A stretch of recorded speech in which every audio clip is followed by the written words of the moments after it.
Hello friends, मैं Anshula Gupta target for IQ से। आज की वीडियो में हम डिस्कस करेंगे डिक्री।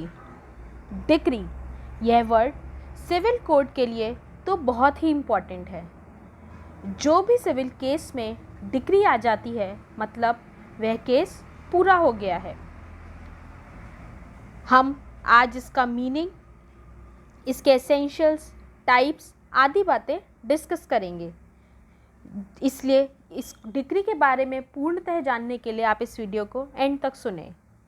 इसके लिए हम डिक्री की जो definition section 2 clause 2 of civil procedure code 1908 में दी गई है उसको तोड़ तोड़ कर एनालाइज करेंगे और समझेंगे कि डिक्री क्या है। आखिर डिक्री वो फाइनल एक्सप्रेशन होता है किसी भी कोर्ट के द्वारा जिससे यह क्लियर हो जाता है कि वो केस की प्रोसीडिंग्स कंप्लीट हो गई हैं, मतलब कंक्लूड हो गया है, या बोल सकते हैं कि वो सॉल्व हो गया है। यह टॉपिक प्री और मेंस दोनों के लिए ही बहुत इम्पॉर्टेंट है, इसलिए इसे ध्यान से सुने। लेकिन इसके पहले भी ऐसे कुछ ऑर्डर होंगे जो प्रिलिमिनरी नेचर के होंगे और कुछ फाइनल नेचर के होंगे। अब मैं आपको एक एक करके डिक्री के बारे में सब बातें समझाऊंगी।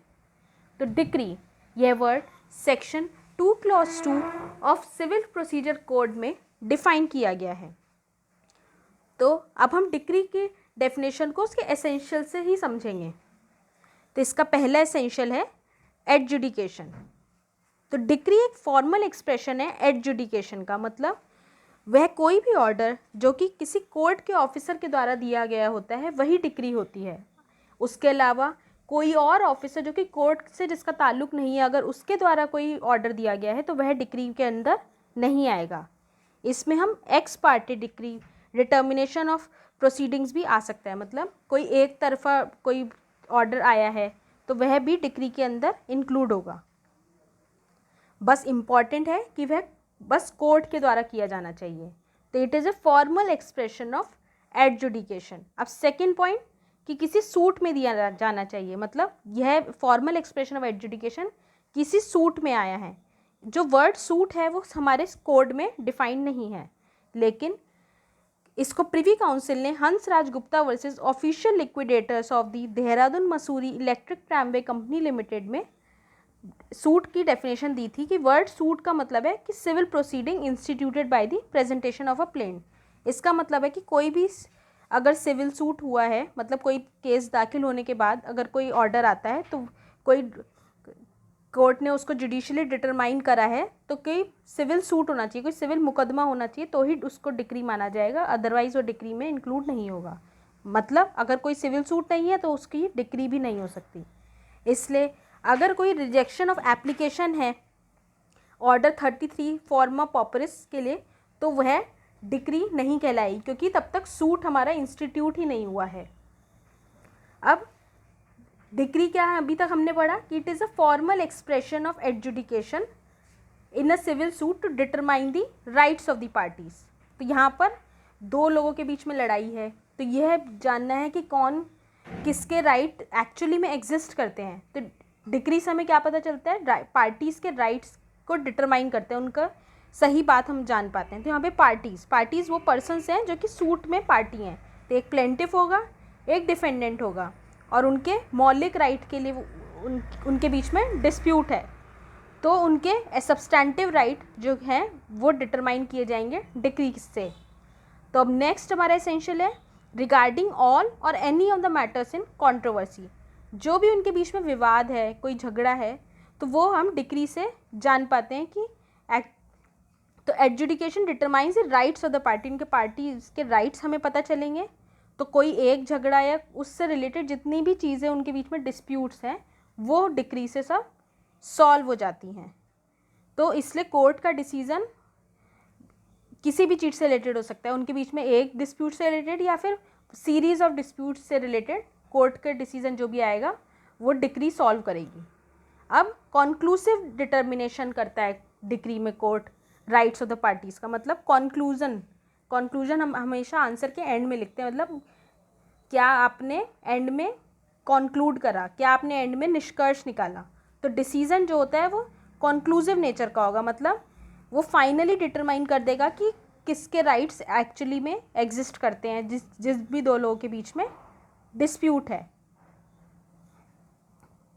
अब फॉर्मल एक्सप्रेशन है, क्योंकि वो कोर्ट दे रहा है, कोर्ट एक फॉर्मल अथॉरिटी है हमारे कॉन्स्टिट्यूशन के द्वारा जो कि बनाई गई है, तो ये एक फॉर्मली एक्सप्रेस करता है। डिक्री मतलब फॉर्मल एक्सप्रेशन है जो भी डिसीजन आएगा। तो अगर किसी भी चीज़ का फॉर्मल एक्सप्रेशन नहीं है तो वह डिक्री में इंक्लूड नहीं हो सकता। अब मैंने ऐसे भी कुछ लिस्ट इसमें अपने नोट्स में दी हैं कि कौन से ऑर्डर्स डिक्री में इंक्लूड होते हैं और कौन से नहीं होते हैं। ये आप PDF ग्रुप पे जाकर डाउनलोड करके देख सकते हैं। ये चीज़ें MCQs के लिए हिसाब से काफ़ी इम्पॉर्टेंट है। अब हम पढ़ेंगे classes of decree. Classes of decree है, पहला प्रिलिमिनरी डिक्री, दूसरा फाइनल डिक्री और तीसरा partly preliminary and partly final. तो प्रिलिमिनरी डिक्री में क्या होता है कि लोग पार्टीज़ के राइट्स तो डिसाइड होते हैं, लेकिन वो सूट जो है वो पूरी तरह से ओवर नहीं होता है, मतलब उसके बाद भी कुछ और भी जानना कोर्ट को डिराइव करना रह जाता है, फाइनली ओवर नहीं होता है। तो मतलब वो डिक्री हुई प्रिलिमिनरी डिक्री, एक स्टेज है वो फाइनल सूट को कंक्लूड करने से पहले का, मतलब राइट्स ऑफ पार्टीज़ को डिटरमाइन करने से पहले का एक स्टेज है। दूसरा है, और एक केस में एक से ज़्यादा भी प्रिलिमिनरी डिक्री हो सकते हैं, बट ये चीज़ सिर्फ पार्टीशन सूट के केस में ही अभी तक सुप्रीम कोर्ट का ऑर्डर आया है, फूलचंद वर्सेस गोपाल लाल। अब मैंने ऐसे भी प्रिलिमिनरी डिक्रीज की लिस्ट, ऑर्डर्स की लिस्ट दी है कि किस किस केस में कोर्ट प्रिलिमिनरी डिक्री दे सकता है। अब फाइनल डिक्री, फाइनल डिक्री दो तरह से हम मान सकते हैं। पहला, जब प्रिस्क्राइब पीरियड में उसके खिलाफ अपील ना फाइल की जाए, या फिर वो जो डिक्री है वो हाईएस्ट कोर्ट के द्वारा दी गई है, तो फिर और कहीं अपील हो नहीं सकती, इसलिए वो डिक्री फाइनल हो जाएगी। या फिर वो डिक्री ने फाइनली सूट को कम्प्लीटली डिस्पोज ऑफ कर दिया, ओवर कर दिया है, तो फिर वो फाइनल डिक्री कहलाएगी। तो अगर suit for recovery of money है, तो अगर अमाउंट पता चल गया है कि डिक्री होल्डर को कितना अमाउंट मिलेगा और कौन किसको मिलेगा वह अमाउंट, मतलब डिक्री किसके फेवर में आई है, तो मतलब वो सूट पूरा की पूरा डिस्पोज ऑफ हो गया है। अब partly preliminary and partly final decree, मतलब आधी प्रिलिमिनरी है और कुछ पार्ट उसका फाइनल है। इसको हम एक एग्जाम्पल से समझेंगे। जैसे कि सूट है इमूवेबल प्रॉपर्टी, कोई भी मतलब ज़मीनी कोई विवाद है उसको लेकर है, तो यहाँ पर कोर्ट ने जो डिक्री दी उसमें ये बता दिया है कि यह ज़मीन किसके पोजेशन में, किसको पोजेशन मिलेगा ज़मीन का, और ये बता दिया है, ये बोला है उन्होंने कि इंक्वायरी अनाउंस कर दी है, डायरेक्ट कर दी है कि इस पर रेंट के लिए उन्होंने इंक्वायरी अनाउंस कर दी है। तो ये जो डिक्री का पहला पार्ट है ये फाइनल है, क्योंकि इससे ये पता चलिए कि पोजेशन प्रॉपर्टी का फाइनली किसको मिलेगा। और लेटर पार्ट में कोर्ट ने सिर्फ यह बताया है कि एक इन्होंने इंक्वायरी डायरेक्ट कर दी है कि ये कि देखने के लिए कि उस एरिया में उस प्रॉपर्टी पे कितना रेंट वो लोग चार्ज करते हैं, कितना रेंट उसमें मिलना चाहिए, जस्ट फॉर एग्जांपल। तो यह पार्ट जो है उसका अभी प्रिलिमिनरी है, अभी ये डिसाइड नहीं हुआ है कि कितना रेंट मिलेगा, और उस डिस्प्यूट के पीरियड में भी जो उन्होंने रेंट करेक्ट किया होगा वो किस पार्टी को मिलेगा। तो ये सब बातें जानने के लिए अभी एक और डिक्री आनी बाकी है, तो इसीलिए इस तरह की जो डिक्री होगी वो पार्टली प्रिलिमिनरी और पार्टली फाइनल डिक्री कहलाएगी। अब एक और तरह की डिक्री जिसका कि इस डेफिनेशन में को पढ़ के हमें पता चलता है वो है डीम डिक्री। डीम डिक्री होता है कि वो डिक्री एसेंशियल्स ऑफ डिक्री तो पूरी नहीं करती है, लेकिन क्योंकि इस डेफिनेशन में एक्सप्रेसली लिखा हुआ है कि ये चीज़ें भी डिक्री कहलाएंगी, इसलिए वो डिक्री है। मतलब लीगल फिक्शन की वजह से हमारे लेजिस्लेचर ने ऐसा उसको डिज़ाइन करा है कि इसके ये चीज़ें एसेंशियल्स ऑफ डिक्री तो पूरी नहीं कर रही हैं, पर फिर भी वो डिक्री में इंक्लूड की जाएंगी। तो इसमें दो ही चीज़ें आती हैं, पहला है रिजेक्शन ऑफ प्लेंट और एक है determination of issue of restitution of decree. तो पहला है ऑर्डर रिजेक्टिंग अ प्लेंट। तो सेक्शन 2 क्लॉज 2 डिक्लेयर करता है कि कोई भी अगर कोर्ट ऑर्डर करती है किसी प्लेंट को रिजेक्ट करते हुए तो वो डीम्ड डिक्री कहलाएगी।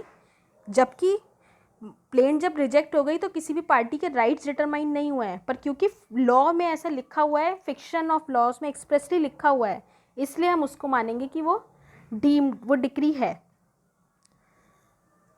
दूसरा, determination of question under certain provisions of CPC। तो by virtue of section 2 clause 2 section 144 जो है वो हमारा रेस्टिट्यूशन से रिलेटेड है।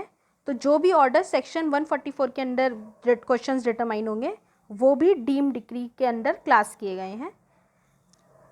इसमें रेस्टिट्यूशन का मतलब है कि restoring a thing to its proper owner, मतलब कोई भी रिवर्स किया गया पहला ऑर्डर जो कि अपील में पास हुआ या किसी रिवीजन प्रोसीडिंग में पास हुआ तो उसको रिस्टोर कर देना इस रिलेट, ये रेस्टिट्यूशन से मतलब है। बाकी आगे भी हम इस सेक्शन को डिस्कस करेंगे। अब इस डेफिनेशन में ये भी लिखा हुआ है कि फॉलोइंग चीज़ें, ये दो चीज़ें अब मैं आपको बताऊंगी, ये डिक्री में इंक्लूड नहीं होंगी। पहला, अपीलेबल ऑर्डर्स, तो डिक्री में जिन ऑर्डर्स से अपील की जा सकती है वो ऑर्डर्स डिक्री में डिक्री नहीं कहलाएंगे। तो अपीलेबल ऑर्डर्स कहाँ पर दिए गए हैं? सेक्शन 104 में दिए गए हैं और ऑर्डर 43 रूल 1 में दिए गए हैं। और डिसमिसल फॉर डिफ़ॉल्ट एक और ये है, ये भी डिक्री नहीं कहलाएंगे। डिसमिसल फॉर डिफ़ॉल्ट का मतलब है कोई वो क्यों दिया गया होगा कि सपोज अपोजिट पार्टी जिनके खिलाफ ट्रायल होना है वो ही नहीं है तो फिर सूट चलेगा ही नहीं, मतलब ट्रायल पॉसिबल ही नहीं है। तो ऐसे में जो भी ऑर्डर्स पास किए जाएंगे वो डिक्री नहीं कहलाएंगे। या फिर डिफ़ॉल्ट मतलब नॉन प्रोसिक्यूशन प्रॉपर जिन पार्टीज़ को अपीयर होना चाहिए वो पार्टीज़ नहीं हैं, ऑर्डर 9 में जैसे जो ऑर्डर पास हुए हैं या ऑर्डर 17 में जो ऑर्डर्स पास हुए हैं, तो ये सब डिक्रीज़ में इंक्लूड नहीं किए जाएंगे। आई होप आज के इस वीडियो से आपके डिक्री के कॉन्सेप्ट्स क्लियर हो जाएंगे। आप इस बेयर एक्ट को साथ लेकर पढ़ें जिससे कि आपको डेफिनेशन डिक्री की और क्लियर हो जाए। और इस वीडियो और जो भी आपके डाउट्स हो वो आप कमेंट बॉक्स में कमेंट करके मुझसे पूछ सकते हैं। And don't forget to like, share and subscribe this video and do post your reviews and doubts in the comment box. Thank you.